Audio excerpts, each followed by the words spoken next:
मुद्दा है आम आसिका लोकसभा निर्वाचन मंडल लोक मैंने जी दयनीय अवस्था अच्छा सब प्रकार दुर्नीतिग्रस्त सरकार जो प्रकार लोक अत्याचार करें आम यही निर्वाचन को ओल्लैचु आशा रखु भोटर मैंने ठीक बुझिकी आमको कांग्रेस प्रार्थी मान समस्त को भोट दे जययुक्त कराइबे।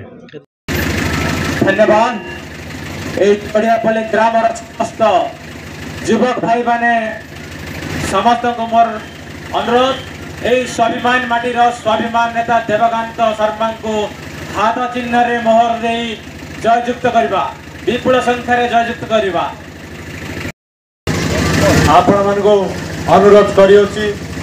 आसंता 20 तारीख रे साधारण निर्वाचन होयोची तेणु मो आस्कार पिला आस्का छुआ लोकल पिला आपणकर सुख दुखरे आपण जेतळ चाहिए मो पाखु आसपारे मु भी आपणकर सुविधा सुविधा से ठिया हेबी तेणुक आपण मान को अनुरोध करूची गोटे विधायक आ गोटे लोकसभा पई मु ठिया एवं विधायक पई सुरे भी से ठिया दुई जन को हाथ चिन्ह रे वोट दे जययुक्त कराइबे बोली मोर निवेदन। नमस्कार।